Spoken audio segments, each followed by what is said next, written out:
hate that. It just goes in. Let me turn this AC down. What's up, everybody? So I'm here at my terminal. Kind of a nightmare. Video's gonna answer some questions, but I do want to shout out Wagoner Boy, who also I ran into here at my terminal. He has upgraded to his truck, and I guess you're on home time here in the CA, in the Cali, and you are going to be coming back to pick out your truck, pre-trip your truck. We'll talk about that a little bit. Because me and DCIJams had a very long conversation on the phone, and I left him a voicemail because he's going through some stuff at his new company. So, let's talk. First, let me say what's going on. So, I went to leave out of here on Monday. I got a new student. He is former military, drove truck in Germany, and drove truck here, doubles in the U.S. Has been off the road for a while, so he has come out with a mentor for 200 hours. I'm excited about him. Air Force, thank you for serving. I like my military people because it ain't a bunch of drama normally. They'll come in here, you lay the rules down, they observe the rules because they've been trained to observe rules. And I'm not too worried about him because he's got 30 plus years of driving. So pretty much, I don't know if I can, but if he shows me within the first trip that he's doing good, I'm going to reach out to student services and ask them, can I go ahead and upgrade him to team status early? Because somebody with 30 some years, it's not really much I can tell them other than my rules on driving me down grades. That's it. And we kind of had a talk on the phone about that. We already had to put the bathroom talk. He said, I don't pee in bottles. He says, my bladder is very large. That's something that happened in the military, so I can hold it and go. I said, I don't want you going your kidneys, but it's a necessary evil out here. I know that some people have to tinkle in the bottle or whatever you do. I said, if you have to do that, you do it, but we're going to do it in a privacy way, and we'll talk about that when you get on the truck. Very respectful, very nice guy. He actually, our rapport was so good on the phone that even though I'm having some truck issues, which I'm going to get into, he has decided to wait for me. He lives here in California. I've got to pick him up at the Lathrop terminal here in California. He's in SAC, so he's about an hour and change out. I'm 7 to 8 hours out from SAC, from Lathrop area. So hopefully I get a good load out of here tomorrow once I get my truck fixed, and I'm going to get into that in a minute. So, and I'm a gut person. I believe God watches over me. I mean, just a lot of signs, even with getting the young lady off the truck, who I really believe she's a Christian lady. She's just overzealous. And I'm not saying you can't. There's a saying, preach the word always and sometimes use words. And she was preachy. I mean, quote scriptures and all this other stuff, but doing exactly the opposite and almost, in a sense, I think, and she didn't realize she was being hypocritical. I didn't realize when I used to be like that as well. I was being hypocritical. It wasn't until I really got into trucking that I was able to reanalyze some of my behaviors and allow God to show me some freaking humility. And like I told her, you can either get it or you'll get it. I mean, you're going to understand it one way or another. God will take you through some freaking humility. And my grandmother was a very strong Christian woman, never beat people over the head with the word. She showed people who treat her like crap just love. And she prayed. I remember her falling asleep on her knees praying with the Bible open and on the floor on her knees. So, but probably the strongest Christian role model I've seen, and really had a merciful heart for people that even treated her like crap. So to me, I want to see some Christianity in you. And Christianity doesn't always come, it's not always so pretty. I'm just going to say that. I've found more people of faith who aren't always the prettiest. I hate to say that, but that's just how I feel. And if we go back and look at even some of the disciples, especially Peter in the original language, he was cussing, y'all. He had a little temper. Moses had a temper. David was an adulterer and a murderer, yet God said he was a man after his own heart. So we have to be very careful at what kind of box we live in. And it goes back to the saying where Jesus walked up and he said, he who without sin, cast the first stone. You can't even stone this woman for what she's doing. And she's a adulterer, a prostitute, whatever. You can't. It was a prostitute, I think it was a prostitute who helped the spies in the Old Testament. I mean, I can get on my soapbox. You just got to be very careful. You got to be very careful, and that's something that God showed me. And people have to go through their own journey. So people who are doing some wrong crap, all you can just pray for them and keep it pushing. Keep it moving. You try to be an example, try to show them love, and let God prick their heart using, his method of doing it. Anyway, went to get a load that was going to direct me, because this man is going to be a Walmart dedicated driver for our company.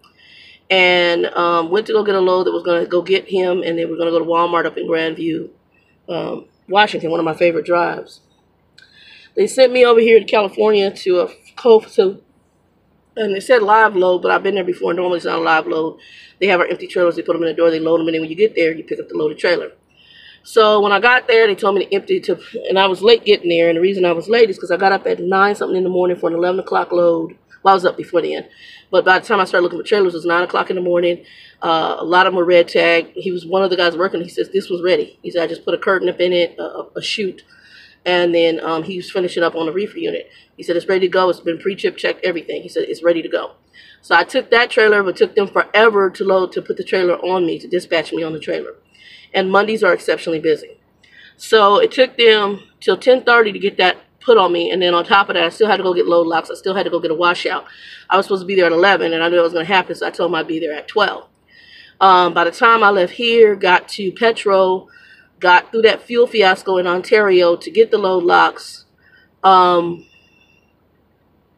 it was about 11:30ish. Then I had to get up to the sisters and go get a trailer washout. By the time I got to the sisters to get the trailer washout, it was about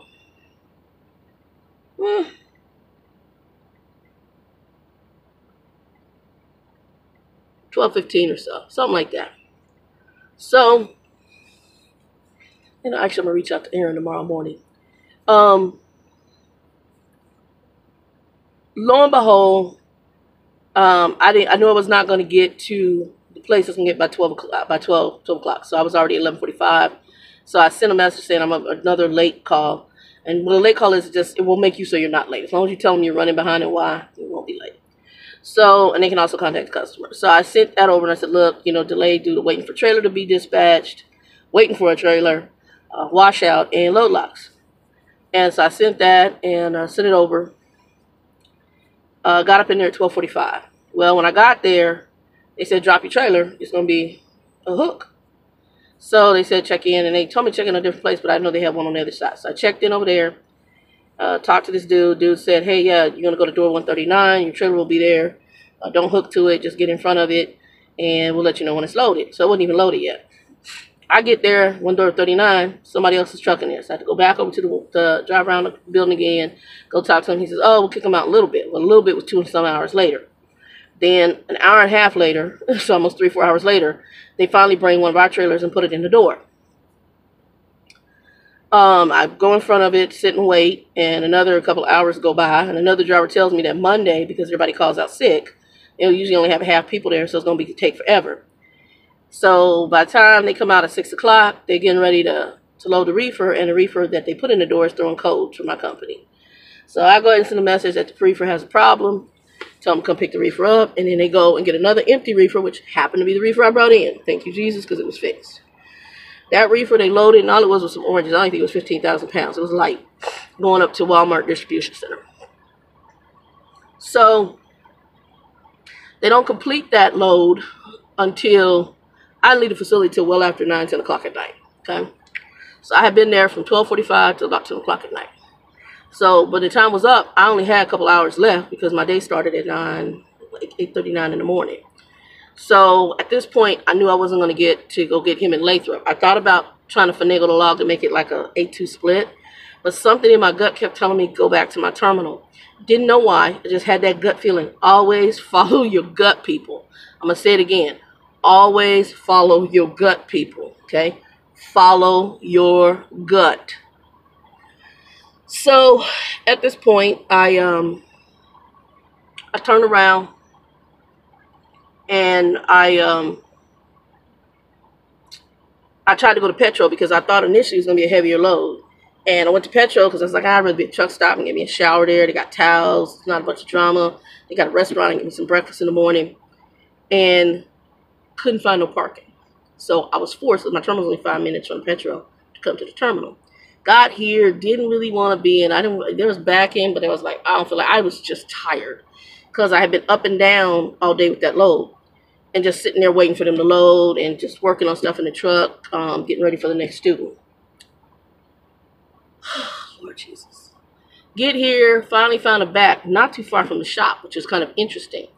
Back in there, get in my bunk, close the curtains, pass the hell out. Told the guys to the message, hey, I'll be heading your way in the morning. I ran out of hours. I just got done, and I'll be heading your way sometime tomorrow morning after I get up. He responded, okay, boopty boopty boop. So I think I called him. I called him. I said, look, you know, no, I called him. They called him that morning. I can't remember. And oh yeah, I called him that night. I said, look, they just got done with me. I'm not going to be done. I said, so I just want to, you know, apologize. It's going to be this. What's going to happen? He's a very mature guy. And so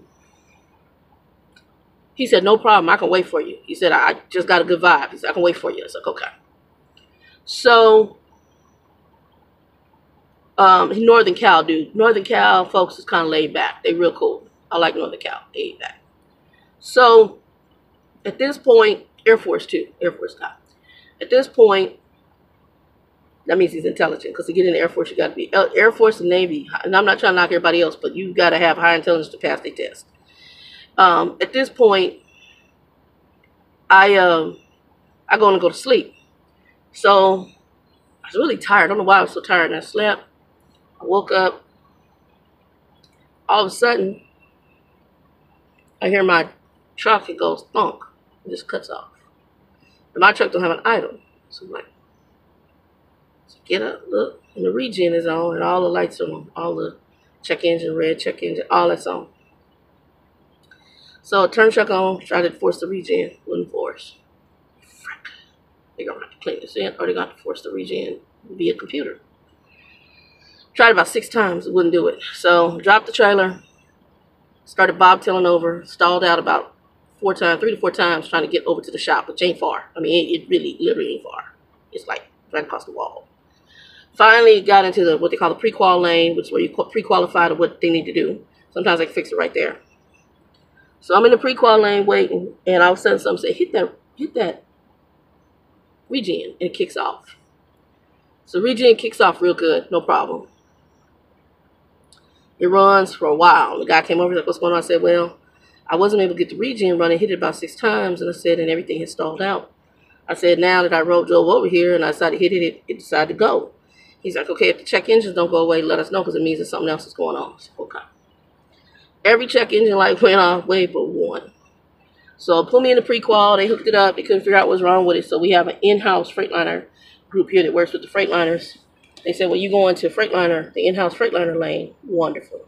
So we can try to figure out what's wrong with the truck. So they T-called the load off me. I'm getting breakdown pay for 2 days or whatever. And which ain't probably that much anyway.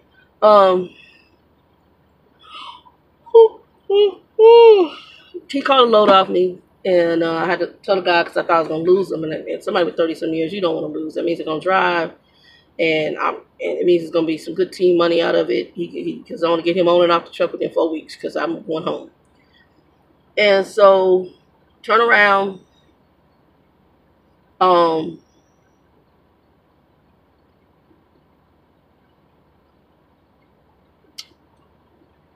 They tell me that they have to order a part today. It's a sensor. It's a regen sensor.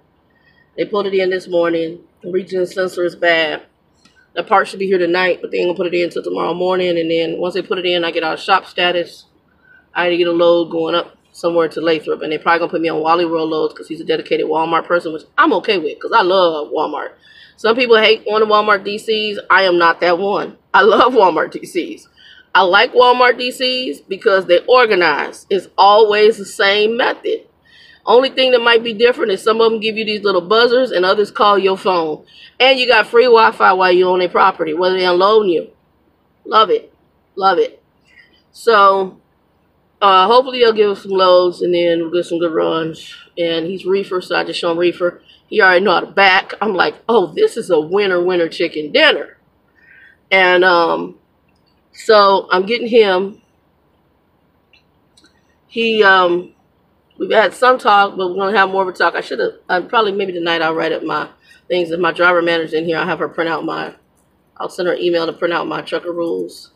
And that way he has them and just go over them. Then we'll go from there. And,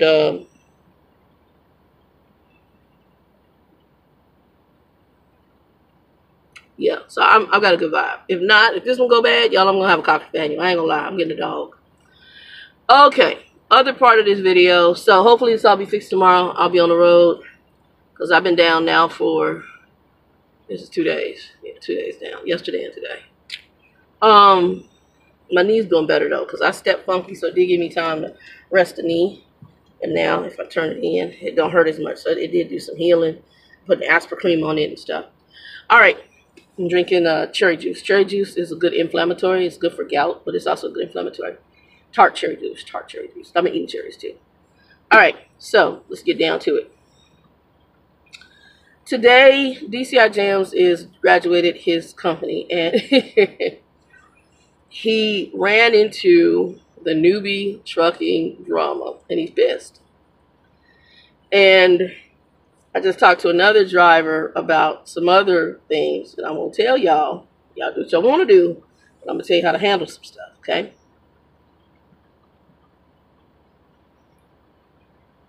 So the first part, 2 weeks notice. I'm a firm believer not to give it to trucking companies. I'm sorry, just don't believe in it. One, because some trucking companies can be buttholes, and what they'll do is they'll put something on you to block you from going to another trucking company because they do not want to lose drivers. And right now, I don't know, some companies are still playing that game. Some might not, and they might be respectful. But it is better for you to probably go ahead, take either a leave or a couple of weeks off. Make sure that you are hired somewhere. Make sure you have gone through orientation. And then go ahead and give your notice and just tell them you have family stuff, which is true. You're handling your business to take care of your family to make money. And that's what you need to do. And you have to, unfortunately resign. Most trucking companies for driver jobs don't require a 2-week notice. They really honestly don't. And I didn't give a 2-week notice when I left here back in 2010. And they don't, most of them don't. I'm not going to say all, but most of them don't. And as long as you ain't had no safety violations, you're eligible for rehire. That is not true for all trucking companies, but that is true for most. So for safety issues, you usually don't have any, because what you don't want is an abandonment. And I was talking to one of my people on TheTrucker411. He said that him and a friend of his went to orientation together. They both left the same company at the same time. They both dropped their truck on the same day at the terminal of the company. And his buddy, they put an abandonment on. And that was stopping him from being able to go to another company. You really, really, really want to make sure you are hired with that other company before they run anything and before you leave. That's why you've got to be careful. And that just happened.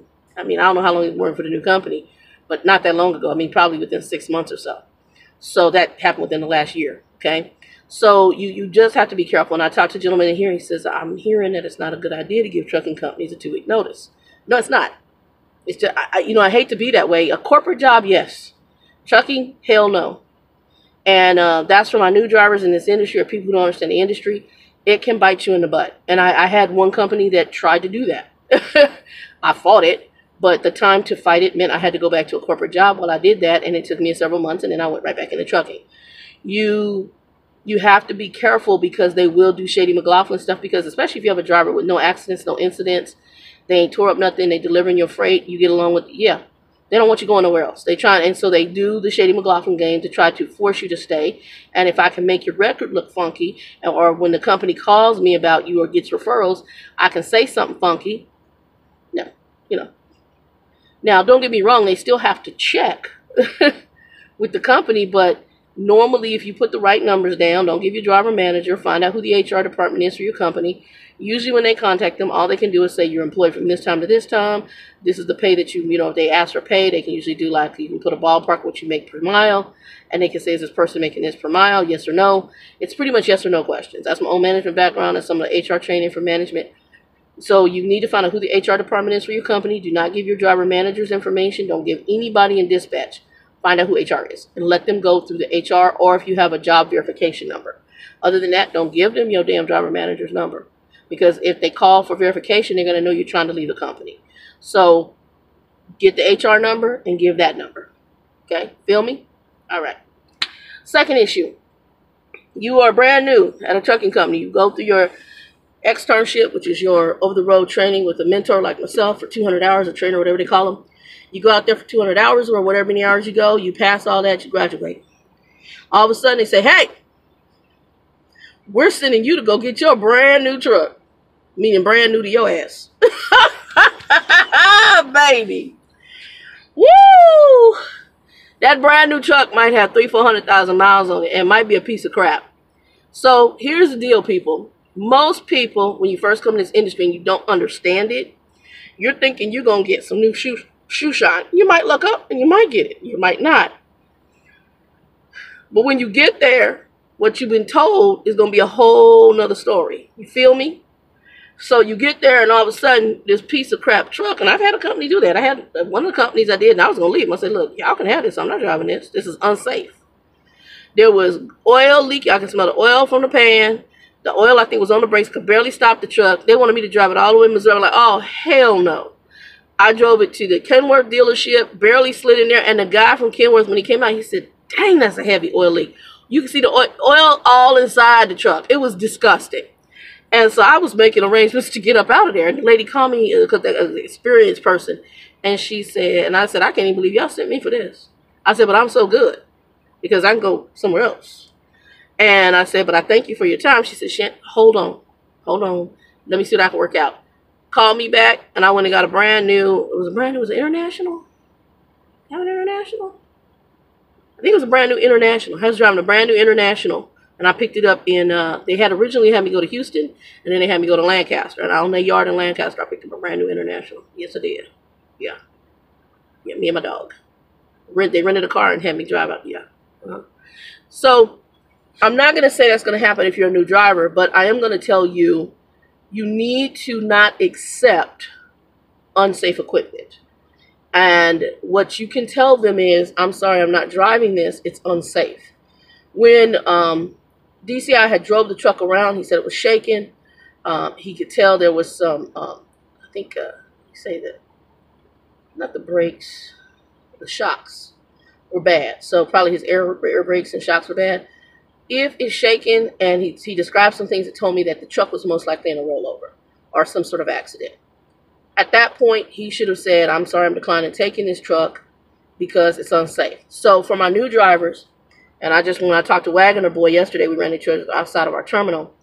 For my new drivers, when you get to pre-tripping that truck, one thing I'm going to tell you, don't just look the truck over. Ask them, I need a key. After you look it over, if everything looks okay, I need a key. And you need to drive that truck around your yard. Even better yet, if possible, you can take it onto the road. Just drive it around. But you can drive it around the yard, and that will be a very good indicator of what's going on. When I came back to this company, they had me go, I went through like 5 or 6 trucks. The first one of them they gave me, the seat was in like a U. And the mechanism for the seat was all broken. I took pictures. I was like, really?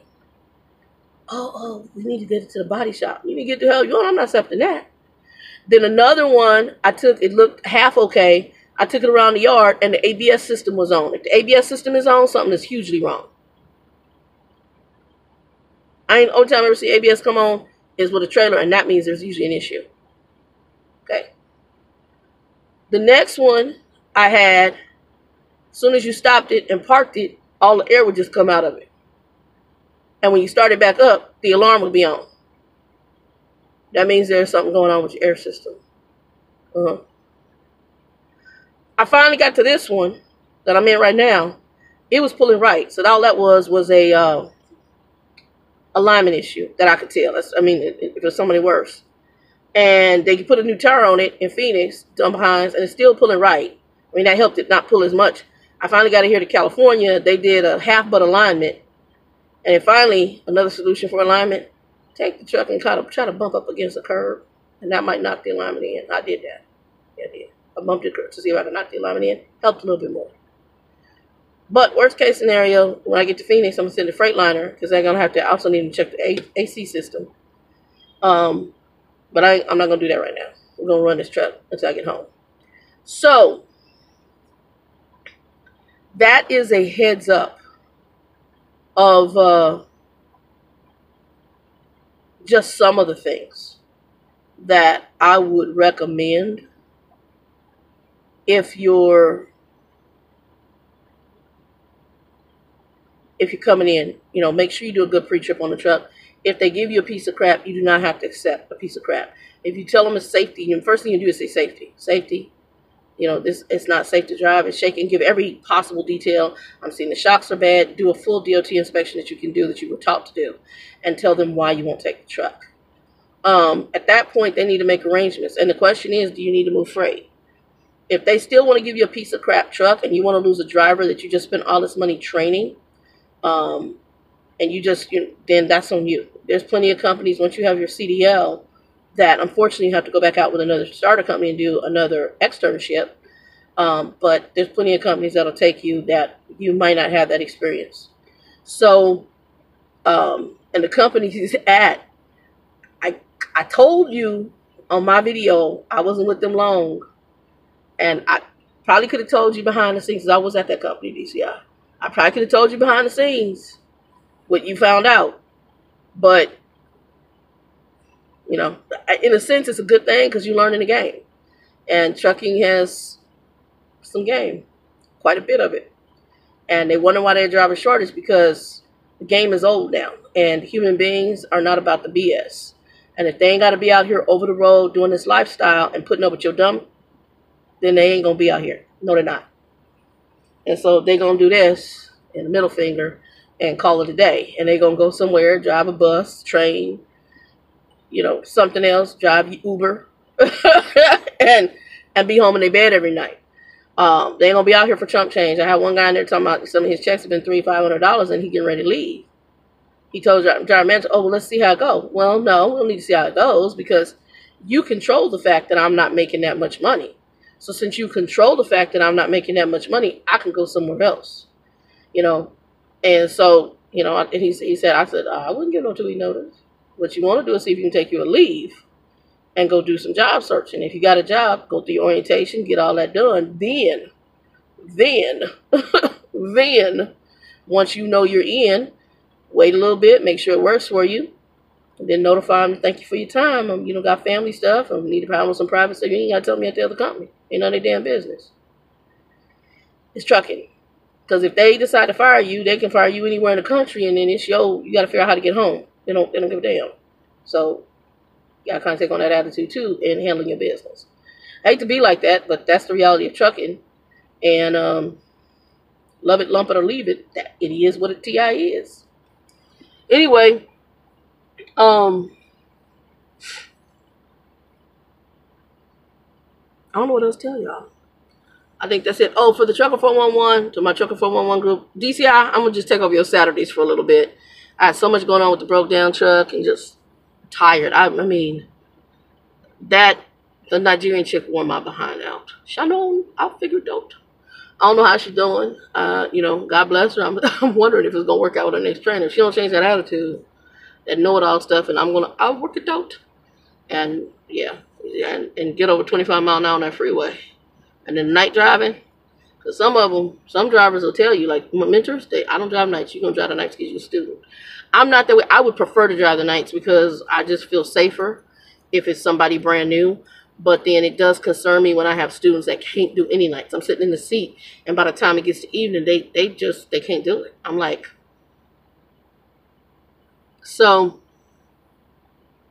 I'm good. Anyway, that's pretty much it. Didn't mean this video to be that long. Yes, they're waiting on a sensor, but she said she'll come in tonight. My whole steer over here on the passenger side is gone.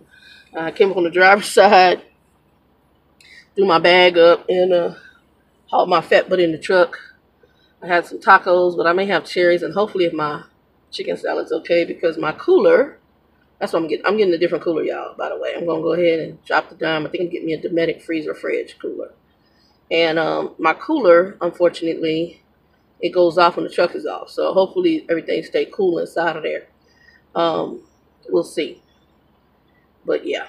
Anyway, y'all, people, I want you to be blessed. Hopefully get this fixed tomorrow and get a wash before I go. And then let Becca know to put me on the clock. If you got any questions on newbie stuff, I'm trying to think what else newbie, if I had anything else newbie. No. But yeah, anytime you guys coming up out of your upgrade, don't just take the first truck. They know that you're going to do that. It's like when I went to go pick up this truck, she's like, where'd you go? I said, what do you mean where I went? You told me to go check the truck out. But the truck was gone. Well, how else am I supposed to check it out?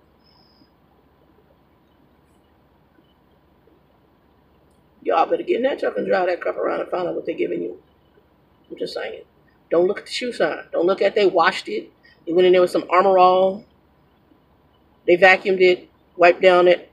Child, you better drive. If that truck say over 90,000 miles, if it say over 100 miles, you better drive that truck and find out what the hell's wrong with it. I'm just saying. They got trucks that have been in accidents. They had a guy drive a truck that had been in a rollover from here to Arizona for further work. I said, baby, why'd you drive that? Well, they told me it was dude, they lied to your ass. If that truck was pulling right, leaning right, shaking the whole way up here, because he said it was an interesting drive, I'm going to turn that crap around and put it right back on their yard. That ain't DOT safe by my standards. And by my standards, the truck should not be shaking like that and pulling. That thing is going to roll over. What do you got for me next, or do I need to take a bus somewhere else? Do you want me as a and they will play those kind of games if you let them. If you let them, they will walk all over you. So, but you got, oh, that's the other thing. Be humble. You can't go in there cussing at them. And you can't go in there talking to them crazy because you're like, hey, don't. Because they can screw you. Because they are in the upper hand position. But you can handle it in a professional manner. Look, unfortunately, the truck is not safe for me to drive. Not going to do it. Do you have another truck I can get here on the lot? Because I don't feel safe driving that. Safe is a big word in here. And then if you have a problem, talk to safety. And then if safety tells you it's safe to drive, you tell them, okay, let me think on it. And then you need to start looking for something else. Because if your safety department supports something unsafe, you don't need to be effing with them. The driver managers, the fleet managers, and all these people behind the scenes, unless they have some kind of good wherewithal, all their goal is to move that truck and do whatever they have to do. If you're dumb enough to do it, they're dumb enough, they're going to use you. They're going to use you and they don't care. You're a butt in a seat. Very few companies care. That's like that guy with the other company I went for temporarily. All he cared about was a payment on that truck. He didn't care that I was exhausted. He didn't care that I asked for a 34-hour reset. He didn't care that I want home time. Well, we can't have the truck. Said, baby boy, you cool. I'm going to give you your damn truck back. Keep the shoe shine. It could be new all day long. One, I didn't want no per diem. You're charging me that, and I'm only taking 34 cents home. I could be somewhere else making 42, 45, 50 cents a mile. Two, you now can't do reefer. I'm going to drive in. I'm only making 30 cents a mile take home. Oh, you can kiss all of my assets. I'm going to go ahead, and I'm going to take a load, get home to Phoenix, get all my crap out of your truck, and park it. I ain't tell them that. I was very nice about it. Very professional. Sure, okay. It's a chess game. Y'all better get on the game board and learn how to play this game. Because these people will bend you over and screw you with a barbed wire condom. I'm just saying. I'm just saying. Learn the game. And learn it quickly, because trucking they'll bend you over and they'll screw you. Best believe. Know the game. Right now, I don't run as hard as I did, but what I do is, it's all about money. First thing I did, am I getting detention pay for all the time? I don't get mad no more, don't care. Sit there, okay, y'all gonna pay me about $100. I drove over here, get a little miles. I'm gonna get $100 sitting here all day, and the load might be late. Oh well, not my problem. That's between you and them. I don't worry about it. I don't let any of that stress me. As long as you paying me for sitting there on the BS, I'm cool. I'm cool. Anyway, y'all, peace.